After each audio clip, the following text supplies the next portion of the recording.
लिखा है माता काली बकरे का रक्त पीती है। मुर्गी का, एक बेजुबान मुर्गी का मुंडी पकड़े घुमाकर काट दिए, माता खुश हो गई। अगर उनको हमारी बातें अच्छी लगी तो शायद उनके इरादे आगे के नेक हो सकते हैं, और अगर उनको बातें नहीं अच्छी लगी तो उनके बाप अनेक हो सकते हैं। हम राष्ट्रप्रथम वंदे मातरम, हर हर महादेव मित्रों। आज का वीडियो हो सकता है आप लोग को पसंद आए और हो सकता है ना भी आए, क्योंकि आज मैं एक कड़वा सच पर बात करने वाला हूं। अपने हो या किसी में भी हो, पहले इस पर ध्यान दे लेना चाहिए। मित्रों, सबसे पहले जो हमारे अंदर जो कमियां हैं, मैं हमारे बोल रहा हूं तो हम सब उसमें आते हैं, और समाज के कुछ वो महाज्ञानी लोग आते हैं जो न तो किसी धर्म ग्रंथ की बात समझते हैं, ना ही वेद पुराण शास्त्र नीतियां उपनिषद ये सारी बातों को नहीं समझते। वो सिर्फ खुद को सबसे ज्यादा ज्ञानी समझते हैं। उनके लिए विशेष तौर पर बात कर रहा हूं। अगर उनको हमारी बातें अच्छी लगी तो शायद उनके इरादे आगे के नेक हो सकते हैं, और अगर उनको बातें नहीं अच्छी लगी तो उनके बाप अनेक हो सकते हैं। क्योंकि धर्म के साथ कॉम्प्रोमाइज नहीं होना चाहिए, और ये कोई कंडीशनल नहीं होता।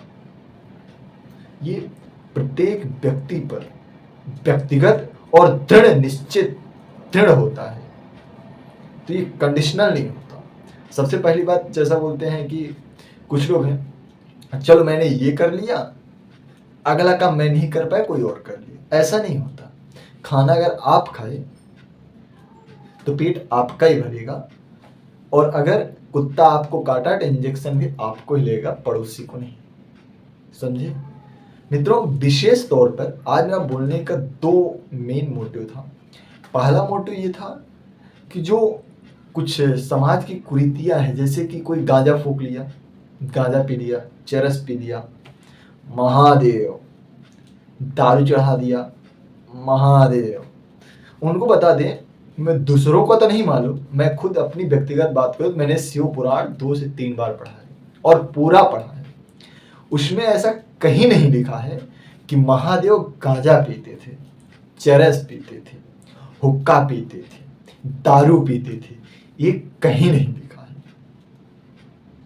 तो जो चर्ची गैंग है, महादेव को बदनाम करना बंद करे और खुद को तमाम ग्रंथों से ज्यादा ज्ञानी समझना बंद करे। क्या होता है, अधकचरा ज्ञान जो होता है ना, सबसे बड़ा खतरनाक होता है, वो कैंसर से ज्यादा भयानक होता है। उस अधकचरा ज्ञान को समाज में फैलाना बंद करो। और ये बताओ, देवादिदेव महादेव गजेड़ी नहीं थे, चरसी नहीं थे, बेवड़े नहीं थे, उन्होंने विष का पान किया था। तुम 2-4 चूहे का दवाई खाकर दिखा दो। सिर्फ एक अधकचरा ज्ञान और धर्म पर ही क्वेश्चन चिन्ह लगाना, यही आदत है तुम्हारी। दूसरा बात, कुछ लोग है ना, मांस बड़े चाव से खाते हैं और उसको धर्म के साथ जोड़ देते हैं। तुम्हारा व्यक्तिगत हो सकता है, तुमको खाना है तुम खाओ, क्योंकि तुमको कोई बदल नहीं सकता, पर ये धर्म का हिस्सा है ये बताना बंद। हमारे धर्म में श्रीमद् भागवत गीता के 16वें अध्याय में भी लिखा गया, 18वें अध्याय में भी लिखा गया, और कई जगहों पर लिखा गया है। और अगर ऋग्वेद पढ़ रहे हो, रामायण पढ़ रहे हो, यहाँ पर भी आपको मिल जाएंगे। जो आहार होते हैं उनको 3 श्रेणियों में डिवाइड किया गया है, बांटा गया है। सात्विक भोजन होता है, एक राजसी भोजन होता है, और एक तामसी भोजन होता है। सात्विक भोजन वो होता है जो सज्जन पुरुष करते हैं, साधु संत या फिर जो सज्जन व्यक्ति हो गए। तमाम विशेष तौर पर समस्त ब्राह्मणों को सात्विक भोजन ही करना चाहिए। मांस मदिरा का पान कर रहे हो, आपको ब्राह्मण या पंडित कहलाने का कोई अधिकार नहीं। आप सबसे बड़े शूद्र से भी कहीं गुजरे हो।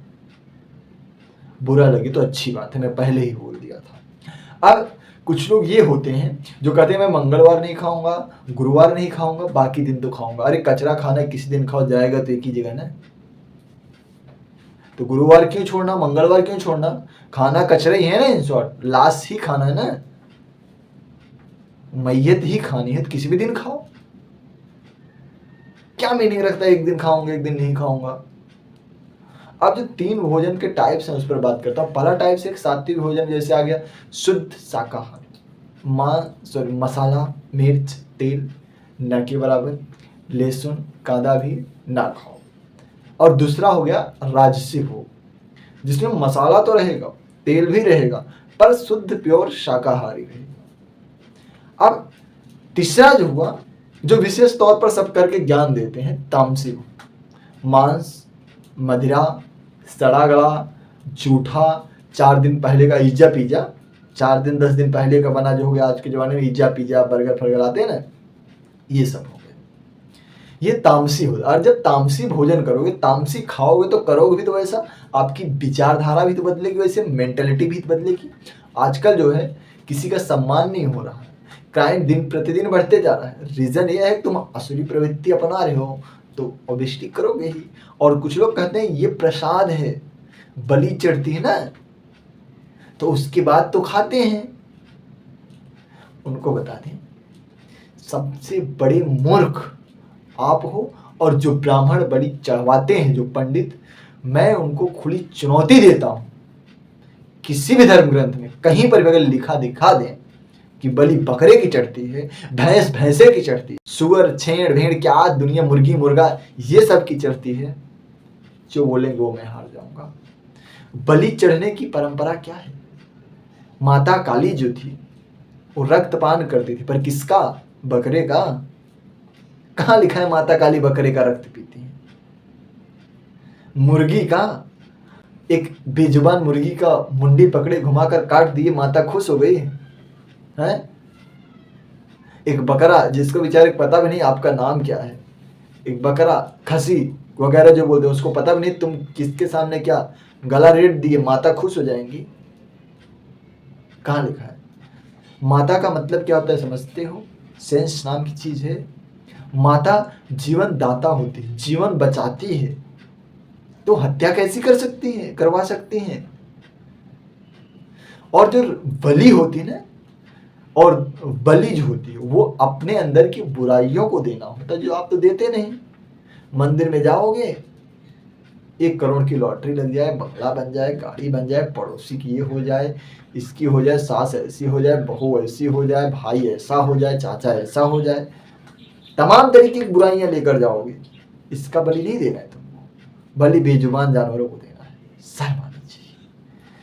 और दूसरी बात मित्रों, सबसे इंपॉर्टेंट जो है ना, माता जी रक्त क्यों पीती है, इस पर बात करना। माता जी रक्त बीज का पी रही थी, असुरों का पी रही थी।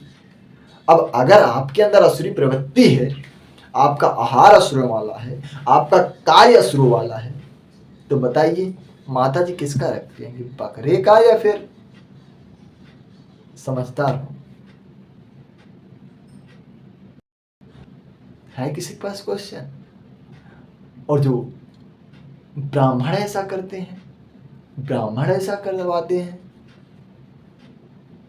उनके लिए इतने गंदे शब्द हैं ना हमारे पास, जो हम देना नहीं चाहते कैमरे पर। विरोध करना रहेगा, बिंदास करना, मैं आपको खुश करने के लिए वीडियो बनाता भी नहीं, सच्चाई बताता हूँ।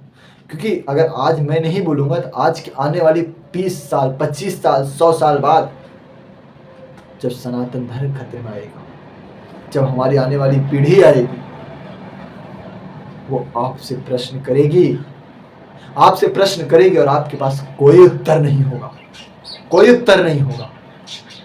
क्योंकि ना तो आप धर्म के बारे में जानते हो, ना ही धर्म के बारे में पढ़े हो, ना ही धर्म का कोई ज्ञान है। अपनी बाणी को विराम देता हूँ। जय श्री राम, जय मां भारत।